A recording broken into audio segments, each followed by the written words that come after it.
I'm Brandon Isle with BYU-Idaho Radio, and I am in the Spori Art Gallery where there's a new exhibit opening up. It's with Matt Geddes. He's a retired professor who loves to play in the mud, and his exhibit is called Still Playing in Mud. Matt, thanks for joining me. You're in France, and you're joining me on Zoom. How's France doing? France is doing remarkably well. It's a wonderful place. The food is unfortunately way too good. I've been eating too much of it. And the missionary work is amazing what's happening now. We were missionaries here 9 years ago, and it has really excelled. We can see a noticeable difference this time than from just 9 years ago. It's marvelous. Yeah. Now, what kind of missionary work are you doing? What is your specific role? Our assignment this time is what's called MLS, Member Leader Support. It's the most common assignment that senior couples get. It's not the same assignment we had last time. We were self-reliance last time. But this one, they just sent us to a small branch that just needs help, and we do whatever we get asked to do. We do a lot of ministering to people who are out and about and that need our help, and we help the young missionaries too. It's just great. We love the assignment.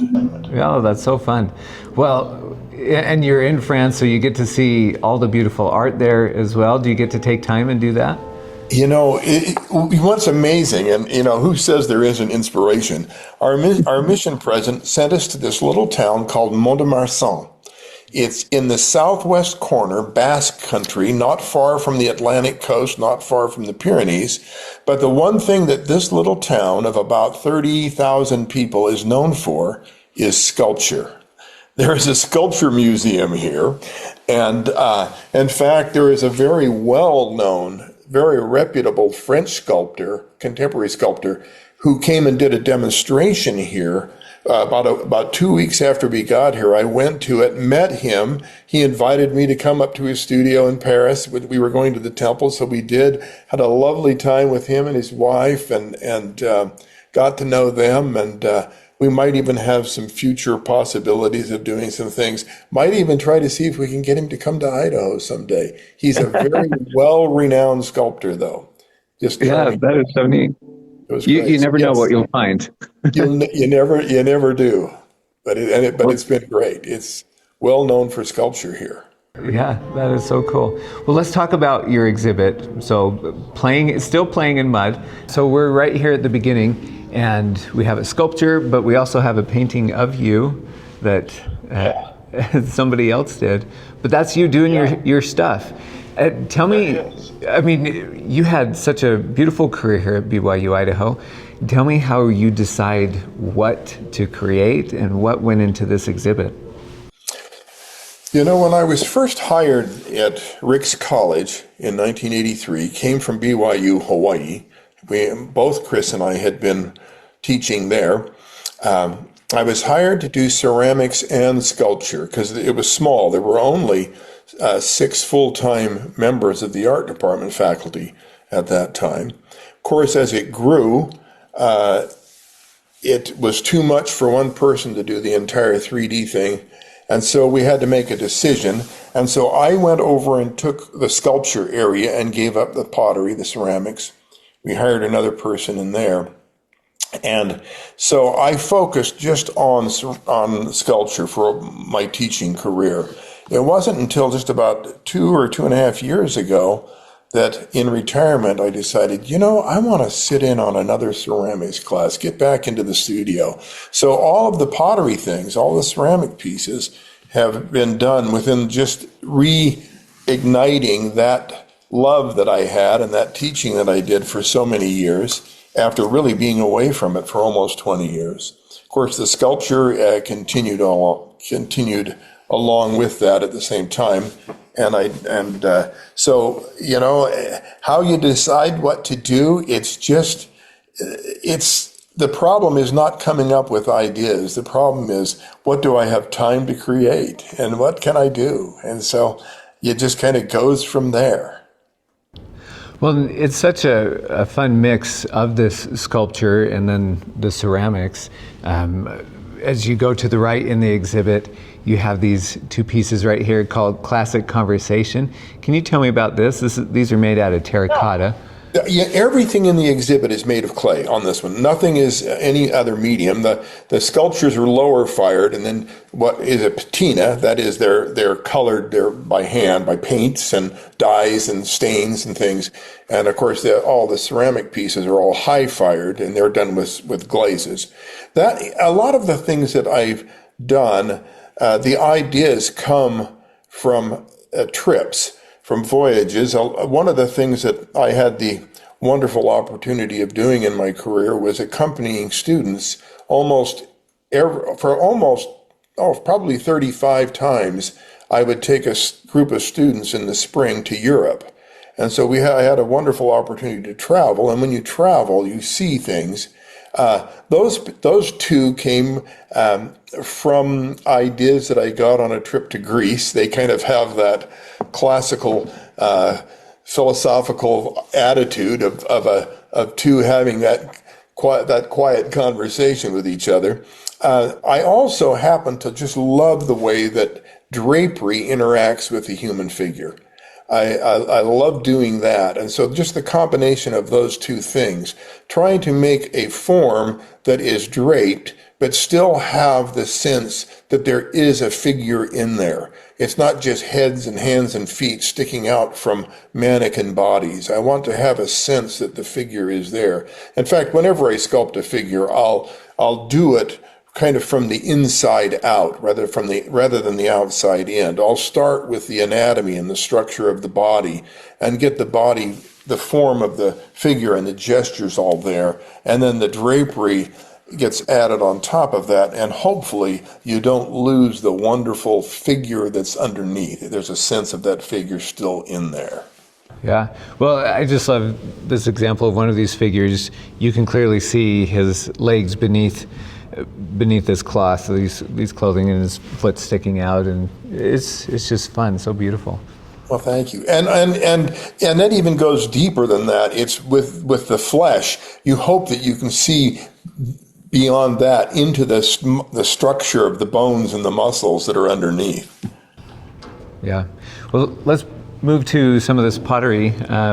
This is so intricate.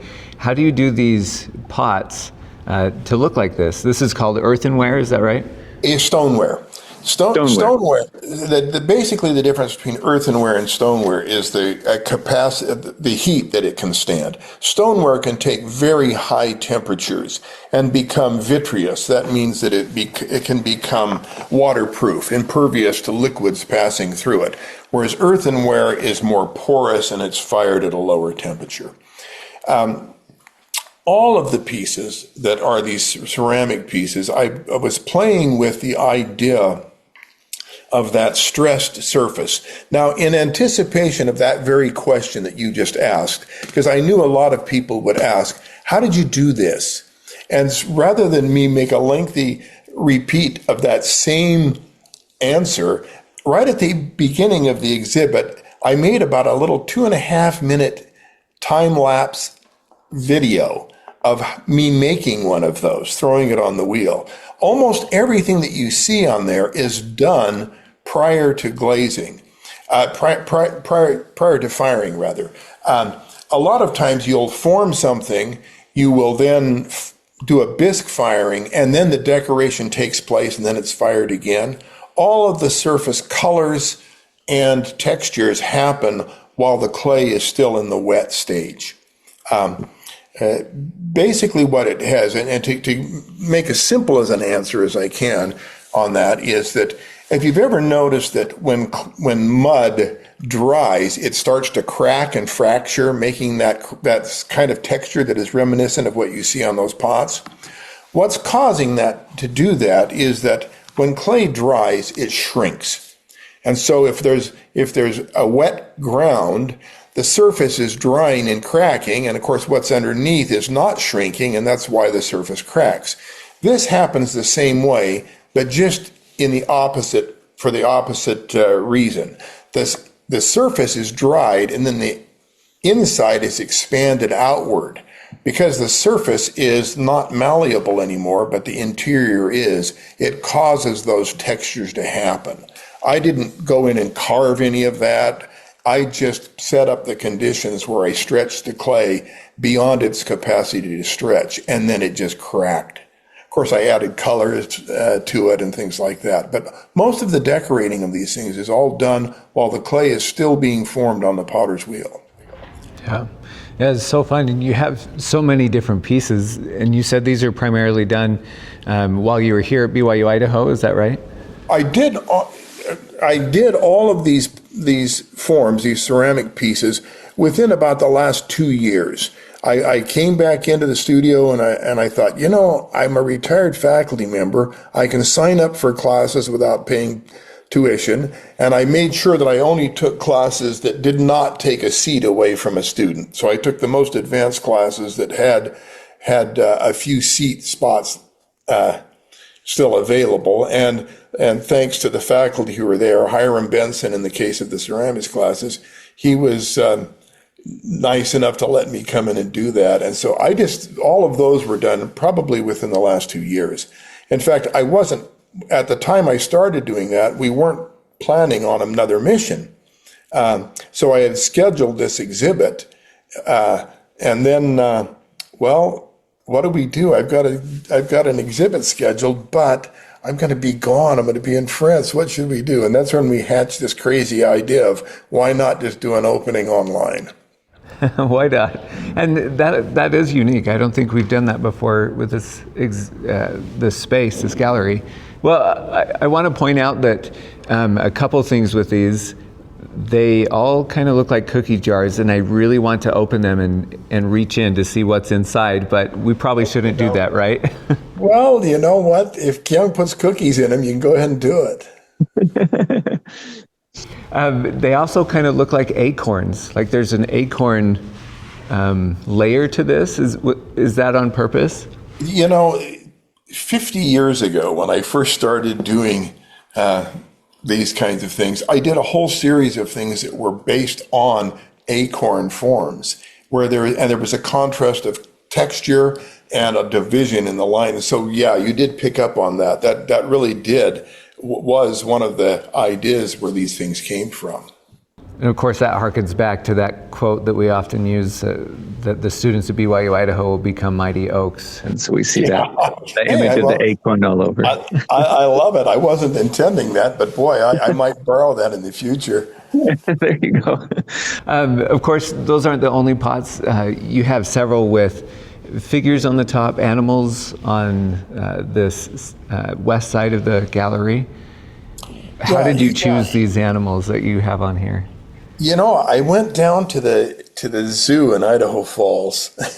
Now, not all of those things are in the zoo there, but that's where it started. I just went walking around the zoo and thinking in terms of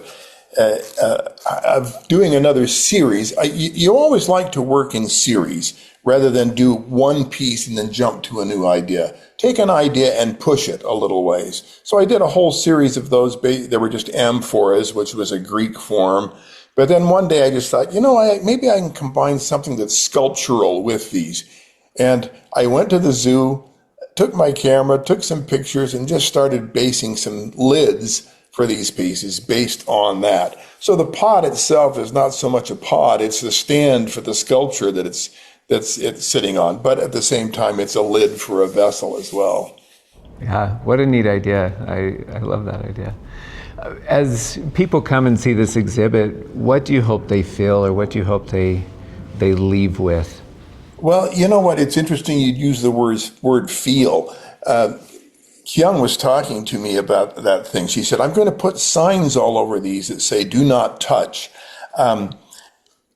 Sculpture, and even especially something like textured clay, like all of those pieces are, there is such a tactile appeal to them. You kind of instinctively want to reach out and touch it. It's kind of like like a Persian cat. You go, ooh, look at that, and then you pet it. You want to stroke the thing, and I've always been that way too. Your hand just wants to experience that tactile nature that these things have. And so I told her, on these, I wouldn't care if you, rather than saying, please don't touch, put a sign on it that says, please touch carefully. so that the experience isn't just a visual experience, but there's actually a tactile experience too. Because sometimes you just have to, you can't restrain yourself. You know, I mean, it's almost like saying, to say do not touch, sometimes it's almost like saying do not look. Now, of course, you wouldn't do that with everything, with every medium of art, because, you know, paintings, the things from your hands could do damage to them. Fortunately, those ceramic things, especially the high-fired ones, they're impervious to liquids. And so even if some little kid came in with grimy hands and touched it, it would wash off. So you're not going to damage it from what your hands have. You might knock it off the stand, and that could do some damage. But if someone were to touch it, I would probably be more complimented than offended. Another thing is the versatility of the medium. Everything in there is clay. And clay, I don't know of any medium on earth that is more versatile, from things that are very refined, very crude, very utilitarian, very non-representational. You can do anything with clay. And clay is virtually everywhere on the surface of the earth. And if you look at most cultures, they did something with clay. And so I'm just kind of going along with that same idea that clay is just a rich, versatile material, and I hope people kind of appreciate that. Yeah. Sign up for a class as well, right? Yeah, absolutely. Well, Matt Geddes, it's such a pleasure talking to you. The exhibit is still playing in mud, and we're so excited to get people in here and see this. Thank you. And can I give you just one more little thing on where the title of the show came from? When I retired 9 years ago, I did kind of as many faculty do, a retrospective exhibit. And I thought, what should be the title of this show? What is it? And I got thinking about, where did I start my career in clay? I actually grew up on a farm in Northern California, right on the delta of the San Joaquin, Sacramento valleys. And the thing I used to love to do when I was just a young kid was play in mud. And I realized, you know what? I think what I did for a living was what I did when I was a little kid. I just played in mud. Well, that's what the name of that show was 9 years ago. Since retiring, I've actually, unfortunately, I've seen a lot of people when they retire, they quit producing. I didn't want to do that because it was just a passion. I didn't do it because I was being paid. I did it because I loved it. And I realized, you know what?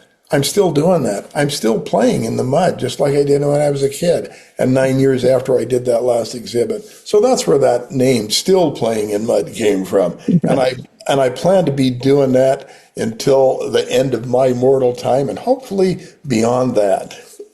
Well, I love it, and you produce such beautiful pieces that we're glad you do it. We're keep playing in that mud. I plan to do it. All right, Matt, thank you so much. Well, thank you for your time. Appreciate that so much.